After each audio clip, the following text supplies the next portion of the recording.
Semanario Local presenta Contrarreloj, una entrevista virtual.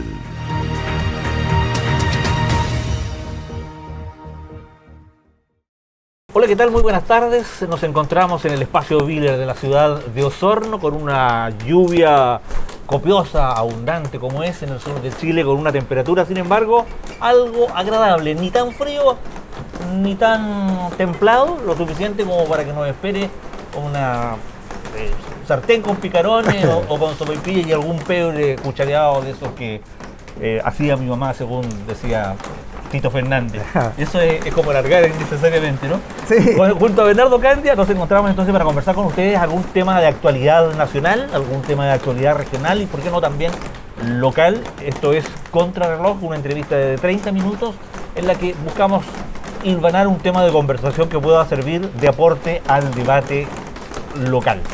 Bernardo, un gusto estar con usted. Hola, buenas tardes, Claudio. De verdad muy grato en un ambiente, yo diría que es adecuado a la temperatura ambiental, en donde pareciera ser que las campañas electorales, presidenciales y parlamentarias no se hacen cargo del Chile real en muchos de los temas que muchas veces los periodistas le colocan en la mesa o sobre la mesa, y por lo tanto nosotros lo que queremos hoy día es hablar de ese Chile que hace cosas, del Chile que no se está cayendo a pedazos, del Chile que cuenta con los recursos suficientes como para implementar las políticas públicas que no son de ahora, sino que vienen políticas públicas que llevan ya una permanencia en el tiempo, independientemente del gobierno del cual esté en ejercicio. Y por lo tanto, lo que queremos dar a conocer es el Plan Nacional de Infraestructura Hospitalaria en Chile hoy día. Es decir, este plan parte en 2020, pues todos los proyectos muchas veces abarcan a lo menos 2 o 3 periodos o marcos presupuestarios. No son proyectos que se gaste toda la plata o se ejecute toda la plata durante un año. Dentro de un año. Eso es imposible, porque estamos hablando de infraestructura que tienen una inversión muchas veces de 20.000, 30.000 millones de pesos. Y una ejecución complicada. Claro, entonces por lo tanto una empresa en promedio te ejecuta 5.000, 6.000 millones de pesos anuales, y por lo tanto va a abarcar inevitablemente más periodos presupuestarios. Entonces, ¿qué es lo que tenemos hoy día en Chile? Tenemos, imagínate, 500 iniciativas en salud que se están ejecutando en distintos estados de avance. Y de esas 500, 50 son hospitales. Hay 7 hospitales que ya entraron a ser implementados y entraron a operación, es decir, están funcionando en distintas ciudades del país. Hay otros 7 o 13 hospitales en ejecución con distintos estados de avance, y hay otros 7 que van a entrar en el proceso este año en operación, es decir, son hospitales que vienen a reforzar la red nacional que tenemos en Chile en prestación de salud. Recién nosotros conversábamos con nuestra hija. Bueno, ella me dice que Chile está catalogado como uno de los mejores sistemas de salud a nivel mundial, porque la cantidad de inversión que nosotros hacemos per cápita es muy inferior a los $6 que invierte Estados Unidos por cada, muy superior. Nosotros invertimos menos, pero somos más eficientes y tenemos mayor eficiencia en el gasto, porque ellos invierten $6 y nosotros invertimos $3 y obtenemos mejores resultados que ellos. Eso quiere decir que la red que tiene Chile ha funcionado bien, y de hecho prueba de ello es el COVID.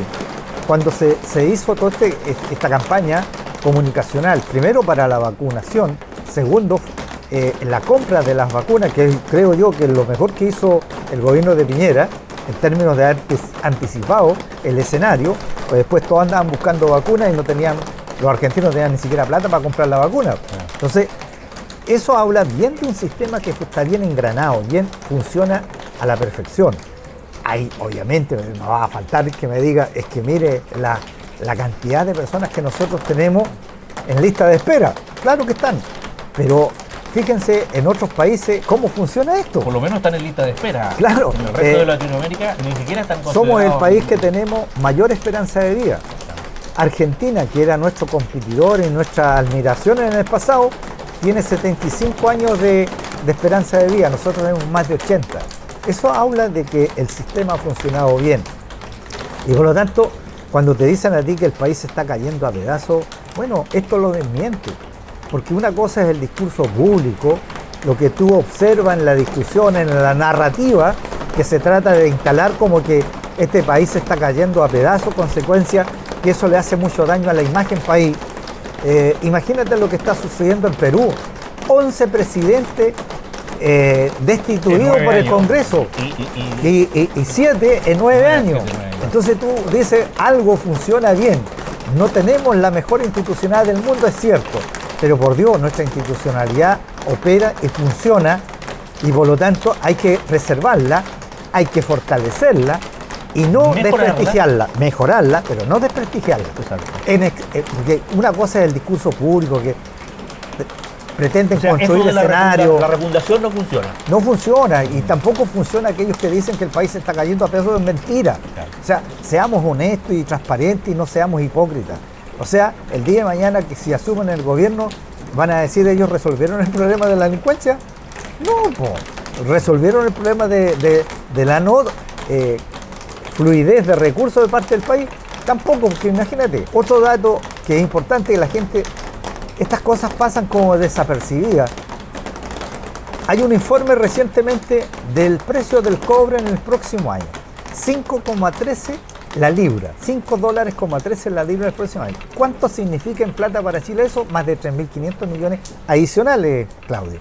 Y el 2027 se supone que va a llegar el precio, dado la alta demanda que hay, alrededor de 6,30 la libra. Hoy día significó, el precio del cobre se calculó, digamos, el presupuesto con 4 puntos y tanto. Hoy día llegó a 4,9 la libra.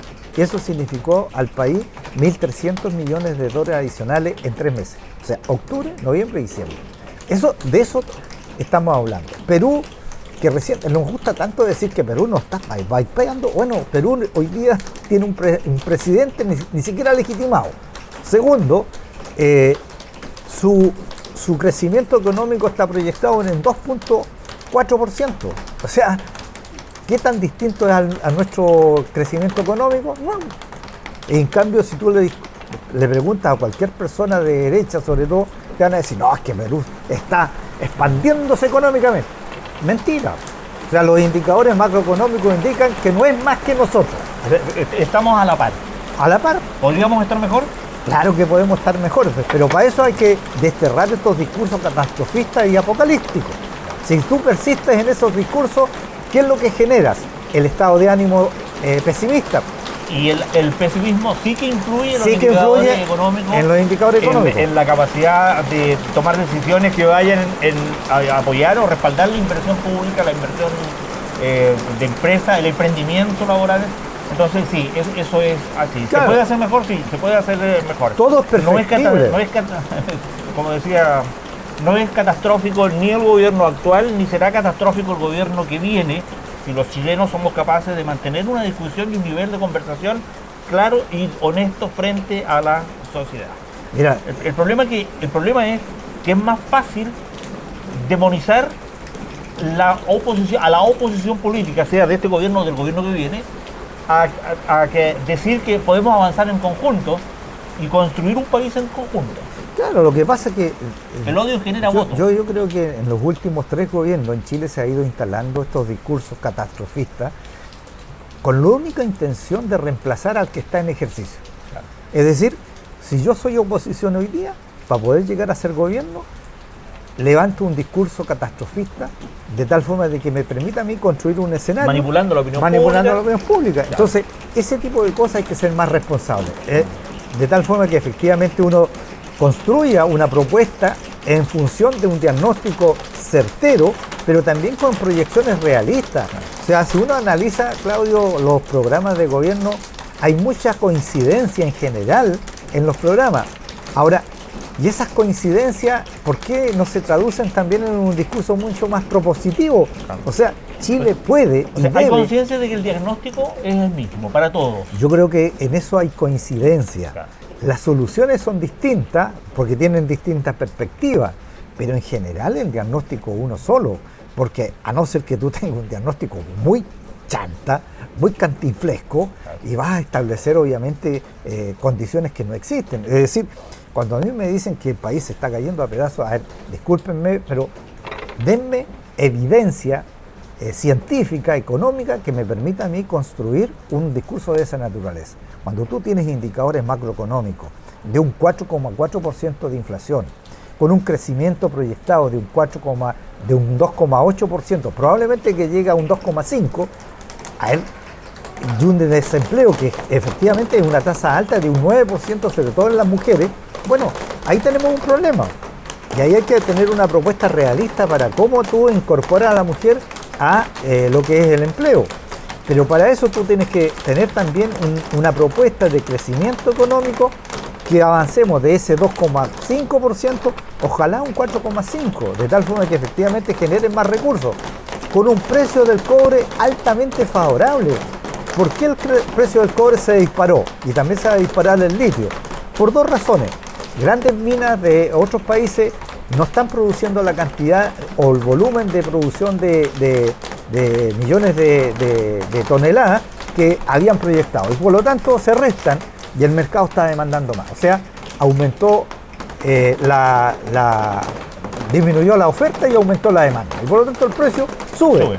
Y eso, a Dios gracias, le favorece a Chile, le va a favorecer a Perú, le va a favorecer a Nueva Zelanda, todos los países que son grandes productores de cobre. Lo que sí, hay que diseñar la estrategia de ese recurso de entrante adicional, cómo distribuirlo de forma óptima, que permita la facilitación de nuevos emprendimientos, de nuevas empresas, de nuevas construcciones, más puentes, más carreteras, enfocados primero en generar y estabilizar un sistema de producción que nos permita tener trabajo, infraestructura, y ir degradando las necesidades de lo primordial a lo menos primordial.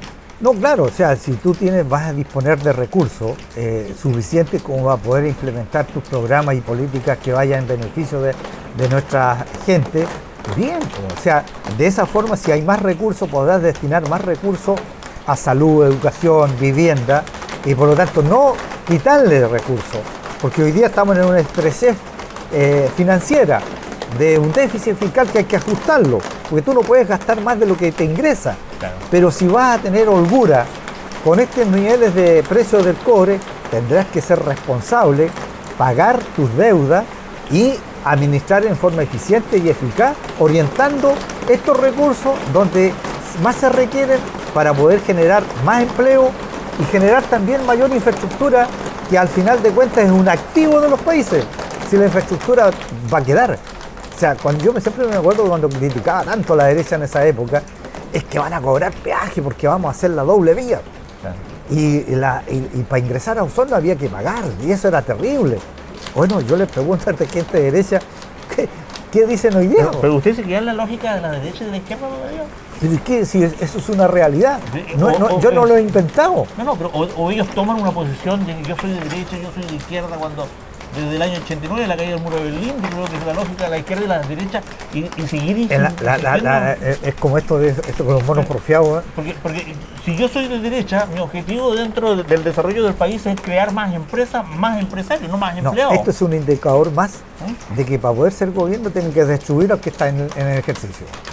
Y cuando se decía ese discurso, era precisamente para llegar a construir un escenario que les fuera favorable. Porque, claro, oye, pero si tengo que pagar, pues. ¿Quién alega hoy día porque tiene que pagar peaje cuando tiene mayor seguridad, tiene reduce el tiempo de llegada a tu destino, de desplazamiento? Es lo mismo que pasó, yo me acuerdo, el tema de los tratados de libre comercio. ¿Quién cuestiona hoy día los tratados de libre comercio? No, pero fueron en su momento todos criticaban, me refiero a un sector político importante de oposición en esa época. Hasta un candidato llegó a decirle al presidente, yo cuando sea presidente voy a vender el avión presidencial. Es que no vendió el avión presidencial y no fue presidente. Y lo mejoró. Pero yo ahí tengo una situación de dejémosle a cierto sector de la población que le crea los discursos políticos. Pero nosotros, sin menospreciar, debemos estar en otro nivel de discusión, porque la verdad que cuando vi el debate de 24 horas de televisión nacional de los candidatos a diputados del Distrito 25. A los 20 minutos tenía pena. Me dio angustia, tuvieron que llevar un vasito de agua porque la calidad de los parlamentarios, mire, dos candidatos de derecha, de Renovación Nacional, un chico joven y el señor Bamonde. El señor Bamonde durante todo el programa habló de los indicadores de lo bien que lo hacía él cuando era alcalde. Era una tontera porque estaba invitado. Y parten dándole las gracias porque me invitan gratis. O sea, pucha, el certificado de pobreza con el que se fueron a sentar ahí era que gracias por invitarme porque esto es gratis. Entonces ya de ahí no te da más ganas de ser parte de la discusión política de esa gente. Estamos advirtiendo como semanario local, no vamos a entrevistar candidatos a diputados porque no voy a perder mi tiempo hablando con gente que va gratis. Mira, yo en realidad escuché parte de los debates del Distrito 25 y otros más, y lo que me llama la atención es la falta de propuesta. Es decir, frente a la pregunta que es como la del millón hoy día, pareciera ser que los periodistas no saben otra pregunta que ¿qué pasa? ¿Qué va a hacer usted sobre la delincuencia o la inseguridad? Ese es el tema de moda y por lo tanto está instalado. Y la falta de propuestas frente a eso me pareció de verdad preocupante. Narcotraficantes atacando con palos. No sé, pues otra persona que, no sé, inventando supuestos escenarios en donde que la habían asaltado de 2 cuadras del Caguá. O sea, yo digo, uno tiene que ser responsable, porque basta decir, bueno, si ella hizo la denuncia, tendrá que quedar registro de esa denuncia. Claro. Si efectivamente fue real eso o fue obviamente un invento circunstancial para el momento. Es tan complejo porque si no hizo la denuncia, ella es parte del problema. ¿Sí? Porque se necesitan las denuncias y se necesita empoderar a la comunidad para que frente al accionar de la delincuencia se tomen decisiones decididas, y eso al parecer dista mucho de la oposición. Yo creo en este tema sería bueno que los candidatos se prepararan más, que distinguieran entre un diagnóstico y una propuesta. Hay un mar de diferencias. Sí. El diagnóstico te establece la línea basal. Aquí estamos. Pero de ahí para allá yo tengo que tener una propuesta que seduzca, que tenga sentido y coherencia para el público que el día de mañana, el ciudadano que tiene que optar por alguno de los candidatos. Lamentablemente la oferta de candidatos hoy día deja mucho que desear. Y no solamente el Distrito 25, yo escuché también a gente de Temuco, y de verdad es bastante precario algunos candidatos. Yo quiero agregar a esta participación de los parlamentarios que el Distrito 25, Osorno, San Pablo, San Juan de la Costa, Puerto Octay, Purranque, Río Negro, sean parte de un programa de televisión nacional. Es una oportunidad única para llevar soluciones, propuestas, para levantar una discusión, para señalar una ruta por donde debe transitar la sociedad de nuestro distrito, y que no sea aprovechada ni por los candidatos de derecha ni por los de la izquierda, que parten haciendo un llamado de atención con respecto al tema de la señora Julia Chuñil, que es un tema realmente serio, pero que no puede ser usado en televisión a la hora de tocar temas locales para trampolín de una campaña política de personas que no se han visto nunca. Si algo hay que destacar con respecto a la lucha de los movimientos mapuche huilliche en la zona, es el trabajo que ha hecho Emilia Millado. Ella sí ha sido siempre una persona señera en esos temas, no es ninguna desconocida, y ha estado siempre equivocada o no, sea de mi gusto y de mi agrado o no lo sea, pero ella es una representante de los movimientos mapuche huilliche. No venir de estas dos personas, otros dos candidatos que partían con Julia, el caso de la señora Julia, que es un caso delicadísimo, es gravísimo, pero que no era el momento ni el tiempo para tocarlo. Entonces, candidatos absolutamente desenfocados y fuera de... Bueno, yo espero que eso lo corrijan, que hagan una propuesta seria y responsable, porque mira, hace poco se publicó en el Diario Austral y todos lo leímos, que en 15 meses en los parlamentarios de nuestra zona, tanto senadores como parlamentarios, se habían gastado algo así como 1.700 millones de pesos, y uno se pregunta cuál es la productividad de esos parlamentarios. Claro. Y cómo se mide la productividad de un parlamentario. Bueno, ¿cuántos proyectos de ley fueron propuestos y votados en el Parlamento por estos parlamentarios? ¿O son parlamentarios que el día de mañana lo único que hacen es ir a levantar la mano y votar de acuerdo a lo que las instrucciones, lo que le da el presidente de la bancada correspondiente. Es decir, si esto es lo mismo que cuando uno estaba en el colegio, yo no sé, me acuerdo, generalmente el alumno que no quería que le preguntara el profesor, se ganaba atrás. Sí, y era como para pasar desapercibido. Claro. Y bueno, y uno se pregunta, bueno, nuestros parlamentarios que representan a la región, ¿cuáles son los proyectos de ley que han presentado que favorezcan al territorio y que efectivamente esos proyectos de ley tengan un impacto en el ciudadano? Porque yo tengo la impresión que muchas veces las personas comunes y corrientes no tienen conciencia de cómo afecta una ley a su diario vivir. Y si ellos no hacen pedagogía política, si no explican que cuando él vota, ese proyecto de ley va a tener un impacto a nivel nacional, y si que tampoco tenemos proyectos que favorezcan a nuestra región, bueno, ¿para qué estamos eligiendo como parlamentarios? Yo he aprendido en 30 años de trabajo que cuando un ciudadano común y corriente tiene la información y tiene los antecedentes, él quiere aportar al debate y quiere discutir y quiere ser parte del problema. Pero cuando el ciudadano no tiene la información, se desentiende del caso y los deja avanzar solos.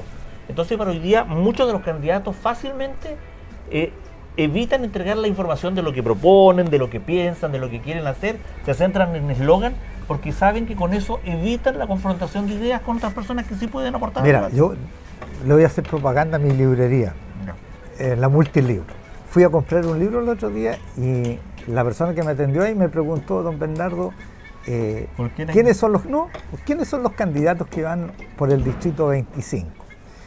Y él me dijo, me llama la atención porque estuvieron acá un par de candidatos y yo le hice una consulta porque él es parte de estos grupos folclóricos y parece que estaban ahí en una actividad pública y le pregunté, bueno, ¿y a quiénes representan ustedes? Y no supieron darme una respuesta certera, en el sentido de decir yo pertenezco al partido tanto, porque todos hoy día esconden las banderas. La militancia, claro. Entonces lo primero que se produce es que todos son iguales. O sea, tú no distingues un candidato de otro porque al final de cuentas nadie reconoce parroquia. Son todos de la catedral y por lo tanto en esa confusión, bueno, parece que el dicho de a río revuelto nace pescadores. Los medios de comunicación tienen una responsabilidad crucial siempre que viene un proceso electoral. Yo te voy a contar una anécdota en torno a un candidato a diputado que fue parlamentario efectivamente por el distrito 25. Entonces él iba a Franque y le decía a los vecinos, cuando yo sea diputado, Franque va a ser una de mis primeras prioridades a la hora de la pavimentación. Después iba a Ovejería y decía, vamos a pavimentar Ovejería. Y después decía, Rahue, será.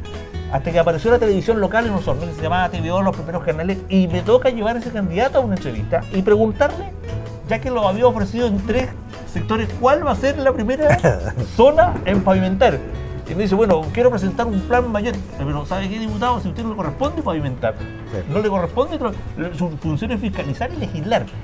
Y bueno, ya cambió el discurso con el tiempo de los parlamentarios, pero hoy día, frente a la falta de discusión pública, se sigue planteando situaciones como que yo trabajaré para mejorar la carpeta asfáltica de tal sector, yo trabajaré para... Bueno, eso es un tema bastante complejo porque efectivamente uno tiene que ser responsable y hacer pedagogía política. Eso significa enseñarle a la gente que existen 3 poderes.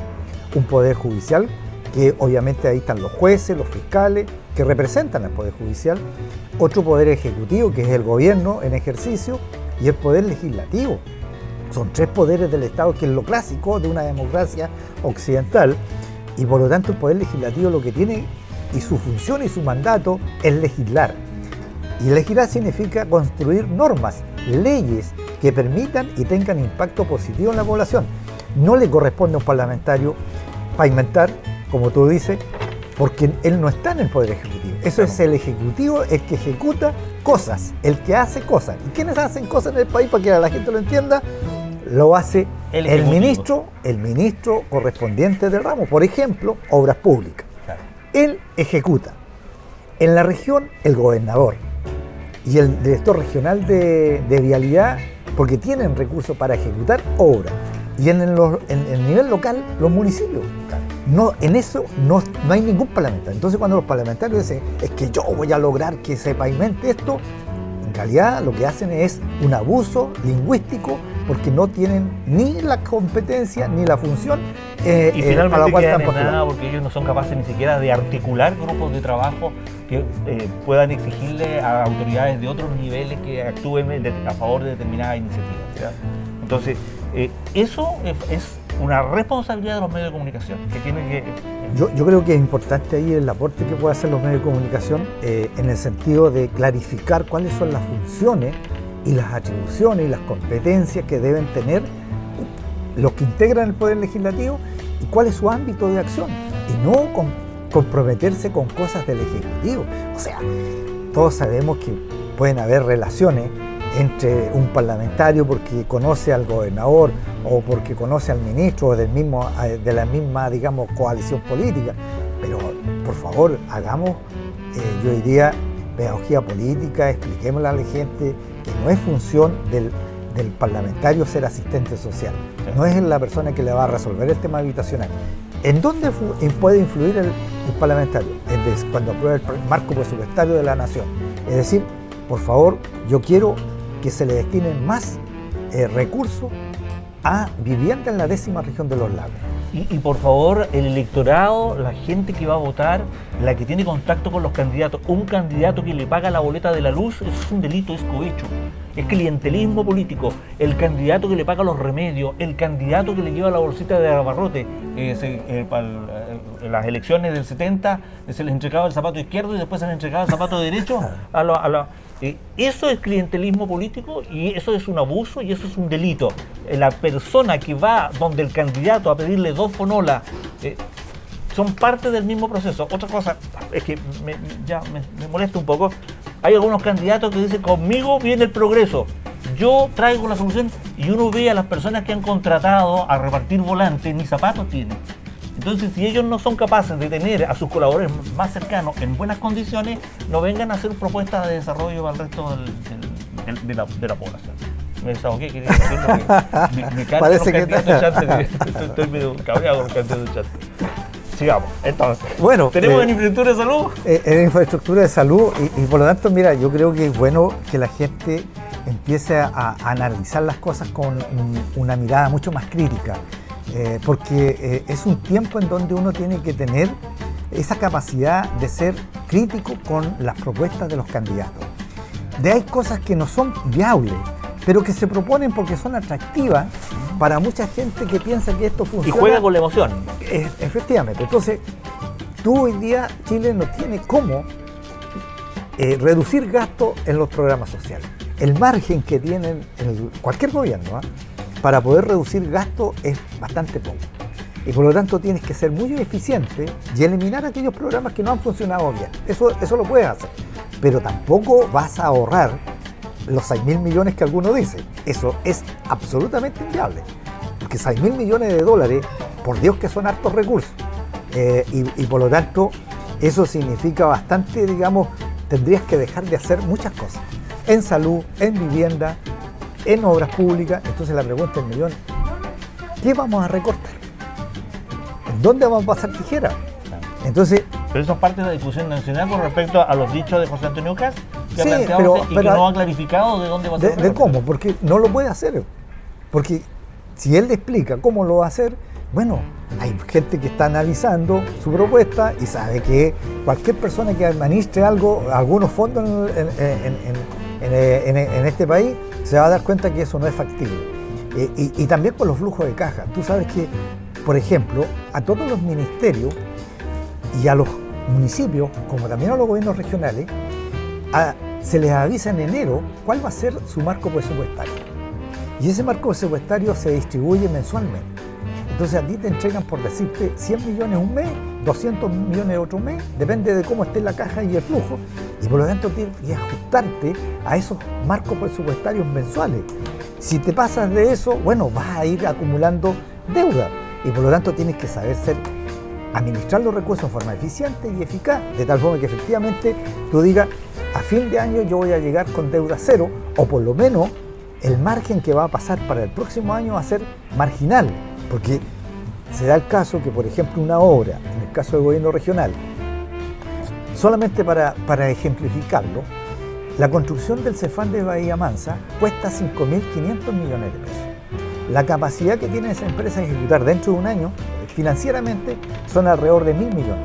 Por lo tanto, ese proyecto va a pasar a lo menos para 3 marcos presupuestarios. Es decir, no es que no tengas plata, sino que la ejecución de la obra va a comprometer 3 marcos presupuestarios.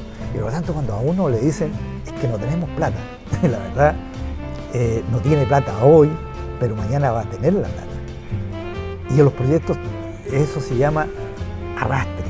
O sea, pasan para otro marco presupuestario. Porque por lo tanto, ha sido contemplado así desde un inicio. Desde un inicio. Entonces, tú tienes un flujo de caja anual que vas a saber cuánta plata vas a gastar. Entonces, cuando los gobiernos regionales, por ejemplo, le pasan, por decirte, 100.000 millones. Bueno, esos 100.000 millones se distribuyen en un año, pero esos proyectos que ellos están aprobando, muchos de esos proyectos pasan para 2 o 3 periodos. Y por lo tanto, no es que te vaya a financiar con el primer marco presupuestario todo. Y por lo tanto, empiezan a aprobar los proyectos. Entonces, uno dice, cuidado, seamos coherentes, no digamos que no tenemos plata, porque yo le puedo sacar a la pizarra y decirle, oiga, si usted no tiene plata, ¿por qué está aprobando proyectos? Claro.